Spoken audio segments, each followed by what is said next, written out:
A U.S. intelligence report lists the Chinese Communist regime as the top threat to America. President Biden sends an unofficial delegation to Taiwan. It's being called a personal signal of his commitment to the island's freedom. At the same time, a U.S. climate envoy has gone to China, seeking cooperation with Beijing on climate change. Chinese people voiced excitement as the first batch of vaccines made outside China arrived in the country. But the news was soon blocked by authorities, raising questions about whether the foreign vaccines were only intended for the privileged few. A new mandate from Beijing is forcing dozens of tech companies to align with the Chinese regime's policy. This follows an unprecedented penalty slapped on shopping giant Alibaba. And an 85-year-old father is begging people across China to help him seek justice for his late son. His son was a prisoner of conscience before passing away.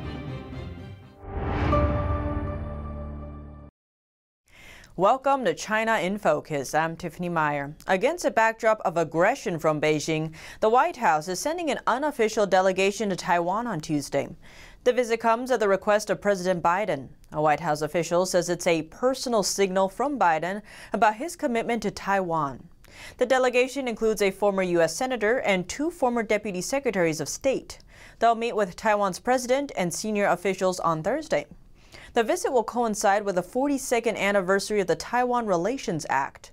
The Carter administration signed the act in 1979 to maintain commercial, cultural, and other relations with the island, though unofficial. Beijing was quick to condemn the meeting. Chinese officials accused the meeting of sending the wrong signals to Taiwan's independence movement. Beijing has long claimed the island as a mainland Chinese province. This despite Taiwan having its own self-elected government, constitution, and currency. The delegation being sent is made of former U.S. officials. When asked about future official-level contacts with Taiwan, a White House official replied there are no specific plans at this time.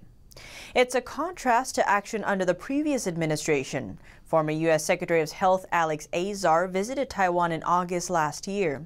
He's the highest-level U.S. official ever to visit the island since the U.S. cut diplomatic ties with Taiwan over 40 years ago. The Biden administration will have its first high-level talks with the Chinese regime on climate this week. Some are wondering if the U.S. will go easy on Beijing or keep former President Donald Trump's policies in place. NTD's Becky Zhou has the latest. U.S. climate envoy John Kerry is set to visit China this week. There, he'll meet with Chinese officials for talks on climate issues, despite the tense U.S.-China relationship. Kerry arrived in Shanghai on Wednesday, while meetings will start Thursday and Friday. He's expected to look for common ground on climate issues with his Chinese counterpart. Comparison data on carbon dioxide emission sheds light on what may be addressed at the meeting. It says emissions from the 2 countries mainly come from burning coal, natural gas, oil, and other fossil fuels.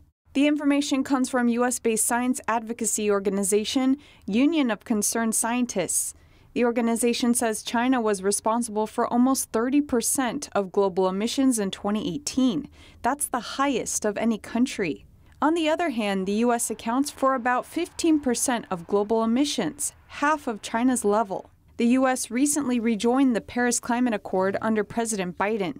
President Trump had withdrawn from the agreement in 2017. He said the agreement was a total disaster for the U.S. economy and was lenient toward Beijing. China benefits the most from the Paris Climate Accord because they don't have to do anything until after 2030. So it gives them a competitive advantage against the United States. And also under the Climate Accord, it requires us to put a lot of money in some. Next week, the U.S. is set to announce its own new target for emissions cuts by 2030. Becky Zhou, NTD News. The U.S. intelligence community listed the Chinese regime as the top threat to the United States. At the same time, the U.S. military is ramping up its efforts to counter the cyber threat posed by Beijing. The Director of National Intelligence's office released its annual threat assessment on Tuesday. The report says Communist China, Russia, Iran, and North Korea pose the biggest national security challenges to the United States. Communist China is at the very top. I think there is a greatly increased awareness, in a bipartisan fashion, of the threat of the CCP to the world order. One of Beijing's major threats is believed to be in the cyber field, including disinformation.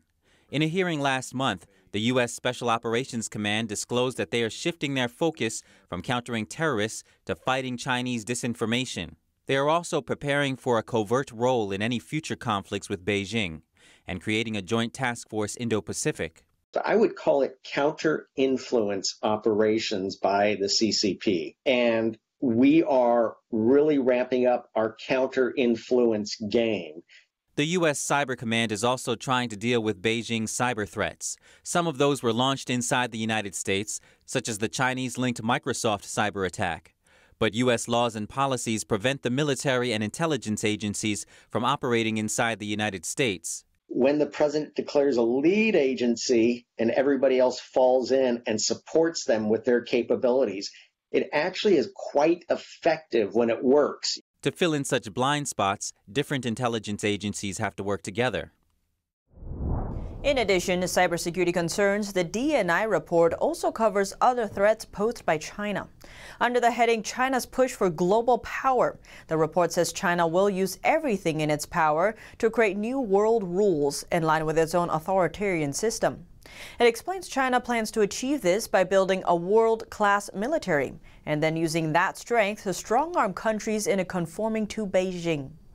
The report calls China's military the largest in the Asian region and expects it to get bigger. China's missile system is currently capable of threatening U.S. bases in the region. Beijing is also developing its nuclear capabilities, enabling intercontinental strikes. In the technology sector, the report predicts China will remain the top threat to the U.S., adding that Beijing will target key American technology through espionage and theft. Lastly, the report says China has been shaping the political environment in the U.S., tilting it so it benefits Beijing. That includes censoring public criticism and exerting pressure on U.S. politicians that oppose Beijing's interests. The U.S. State Department condemns the recent attacks on the Epoch Times Hong Kong printing facility. The incident against the U.S.-based outlet signals worsening press freedom in the city as Beijing tightens its grip. The U.S. State Department is denouncing an attempt to silence independent media in Hong Kong. A group broke into the Epoch Times Hong Kong printing facility on Monday. There, they smashed newspaper printing equipment with hammers and threatened staff members. A State Department spokesperson condemned the attack in an email to the paper, adding that the U.S. is concerned by increased efforts to silence independent media and that is committed to standing up for press freedom. Dozens of politicians and organizations around the world issued similar statements. The paper, headquartered in New York, was founded by Chinese dissidents in 2000. But it's not easy to publish content criticizing the Chinese regime. This break-in marks the 5th time vandals attacked their printing facility, which was also set on fire in 2019. Hong Kong police have not made charges or arrests in any of the cases. The head of Reporter Without Borders Asia Bureau said by leaving previous attacks on journalists unpunished, Hong Kong authorities are actually encouraging this kind of violence. Hong Kong has previously been known as a major media hub. Many international news outlets built their original headquarters there. When Beijing took over the city in 1997, it promised to keep press freedom intact, but is now being eroded as Beijing tightens its grip on the city. Last year, authorities arrested Hong Kong media mogul Jimmy Lai. He owns pro-democracy newspaper Apple Daily. Police said he had colluded with foreign powers, and later police raided Apple Daily's office. Lai will be sentenced in the coming days. Hong Kong's press freedom ranking also reflects the shift, dropping from 18th in the world in 2002 now to 80th in 2020. Mainland China remains 177 out of 180 total countries. Taking control of the media is common among communist regimes. After taking power, the Soviet Union immediately announced that any media refusing to obey authorities would be shut down. The same thing happened in Cuba after the 1959 Communist Revolution. Leader Fidel Castro shut down newspapers, imprisoned and exiled journalists, and took complete control of all media on the island, all within 18 months of coming to power. Penny Zhou, NTD News. Hong Kong authorities are tightening their grip over elections in the city. On Tuesday, Hong Kong's Chief Executive Carrie Lam announced more pro-Beijing amendments to voting laws. They include redrawing districts and criminalizing calls for voters to leave ballots blank. People could potentially face up to 3 years in prison for doing it. Lam also announced that the Legislative Council elections will take place this September, and the chief executive elections are set for March next year. A special elections committee is responsible for nominating officials, including the chief executive. The 600-page amendments are meant to facilitate and complement Beijing's move to overhaul Hong Kong's electoral system. They significantly curb democratic representations in Hong Kong's lawmaking body. Last month, Beijing announced that it will reduce the number of directly elected representatives in Hong Kong's Legislative Council and increase the number of Beijing-approved officials. The policies make it almost impossible for the pro-democratic camp to prevail in the elections committee. But Beijing left some smaller details for Hong Kong authorities to legislate. On top of that, the amendments clarify that calling for voters to cast blank or invalid votes or obstructing people from voting will be considered a crime. Coming up, Chinese people got excited when the first batch of non-Chinese-made vaccines came to China. But the message is soon blocked by authorities, raising questions as to whether the vaccines are for the few privileged in the country. More on that after the break.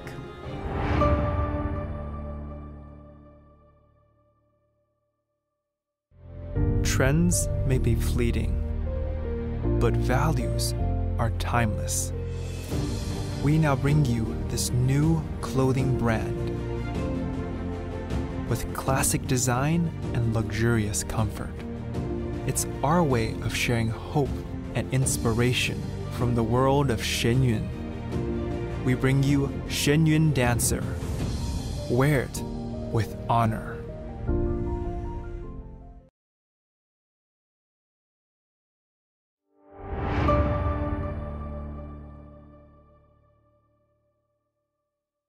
The White House has excluded Chinese companies from a summit on semiconductor and supply chain resilience. The summit was held on Monday. Taiwan's TSMC, South Korea's Samsung, US-based Intel, and other chip giants are reportedly invited. The virtual summit sought to deal with a critical supply crunch. According to experts, the chip shortage is now slowing U.S. car manufacturing and threatening other sectors, including national security. CCP mouthpiece Global Times is lashing out at the exclusion of Chinese chip makers. They claim this is part of America's conspiracy to decouple from China, and it will only exacerbate the global chip shortage. Business professor Frank Xie from the University of South Carolina's Icahn Business School sees it differently. Considering the risk of intellectual property theft, he says it makes sense to exclude Chinese firms from the summit. China is working to boost its domestic microchip making capabilities to combat U.S. sanctions. But an expert says it would take 6 years for China's companies to catch up with Taiwanese technology. So how do the two countries compare? Chips work as the brains of laptops, smartphones, and tablets. The Trump administration added China's top chip maker, SMIC, to a U.S. blacklist last year, along with a number of other companies tied to the Chinese military. Reports say over 70% of chips worldwide are made in Asia, and of those, Taiwanese and South Korean chip makers lead the market. That's based on reports from Taiwanese media, the Liberty Times.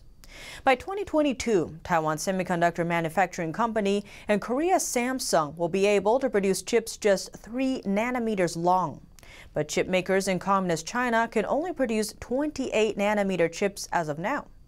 A nanometer is a billionth of a meter, and the shorter the length, the more powerful the chip. Hong Kong-based investment analyst Sebastian Holt says it will take 6 years for SMIC to catch up with Taiwan's technology, adding that if SMIC can't improve within 5 years, it may end up 7 to 9 years behind. An unnamed Chinese company has been ordered to testify in the U.S.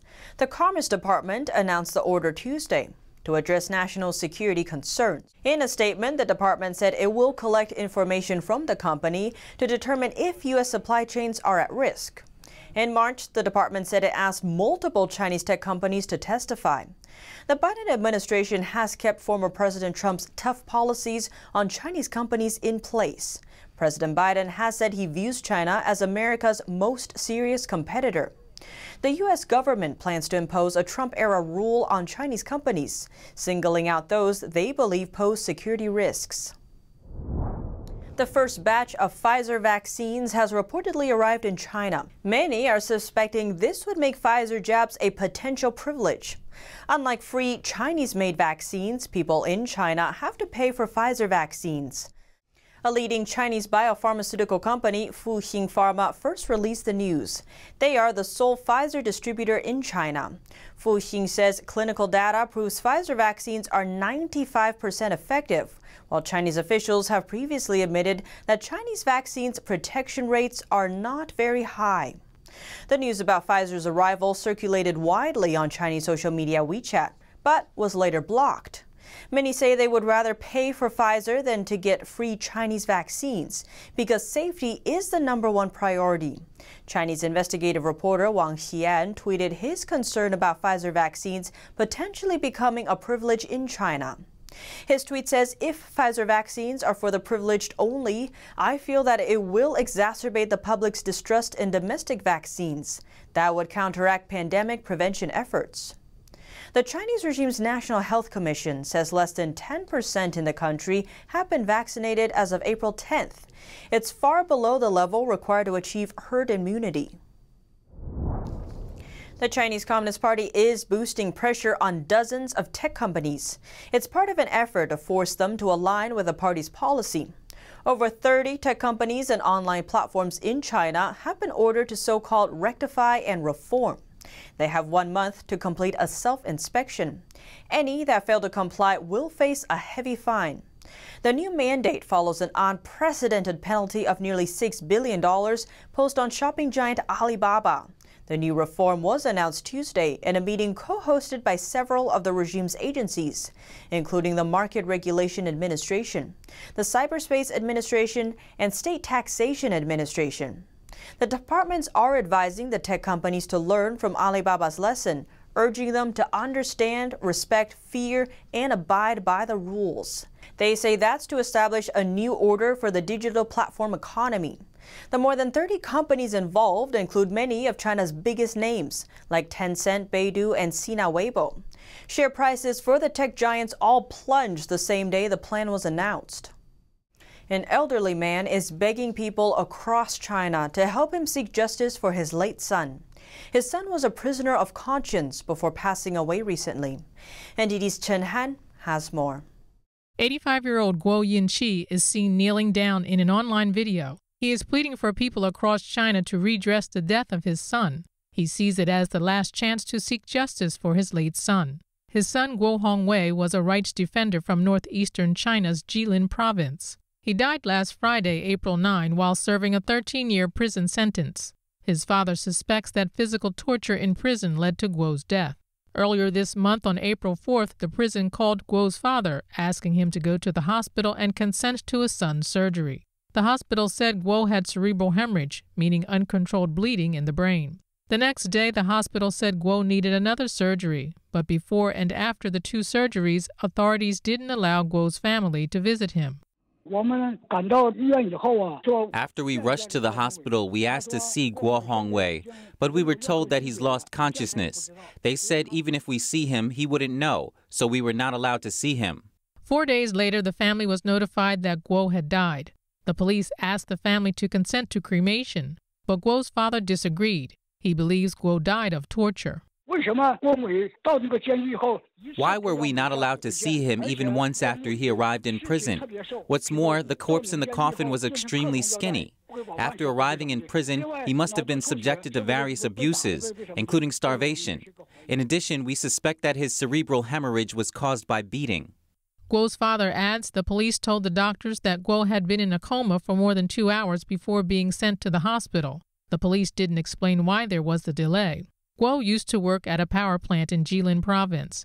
Back in 2003, he reported that some officials there had claimed false expenses. As a result, he was retaliated against and sentenced to 5 years in prison.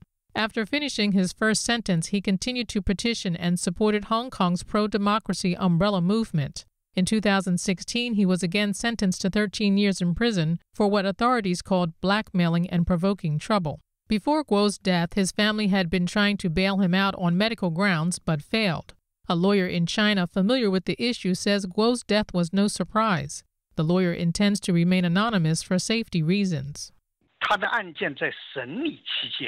During the trial of his case, he was completely unable to take care of himself, unable to stand or walk, and his blood pressure was extremely high. At that time, we asked for bail on medical grounds, but to no avail. I was very sad to hear about his death, but it was no surprise that this would happen. Guo's mother had also been put in prison for petitioning with her son. She was released in 2019. Guo's sister petitioned for both Guo and their mother. She was then sentenced to 5.5 years in prison for what authorities called provoking troubles. Reporting by Chen Han, NTD News. The Philippines said Tuesday it has asked the Chinese regime to remove all vessels in the disputed waters of the South China Sea. In a statement, the Philippines Foreign Ministry said it summoned Chinese Ambassador Huang Xilian and said Chinese vessels should leave the Whitsun Reef immediately. The Foreign Ministry reminded Huang that the Philippines won an arbitration case in 2016. It affirms the Philippines' territorial claims over Beijing's. In March, the Philippines spotted over 200 Chinese ships within its territory. Beijing refused to withdraw and insisted that the vessels were sheltering from turbulence. But satellite images show that these Chinese ships have been at the reef since last December. Some of them are apparently part of the Chinese regime's unofficial maritime militia. On the other hand, the Philippines and the U.S. seem to be coming closer. The U.S. is backing the Philippines in the standoff with Communist China. On Monday, Philippine and U.S. troops began military exercises to deepen defense cooperation. The drills will last for 2 weeks.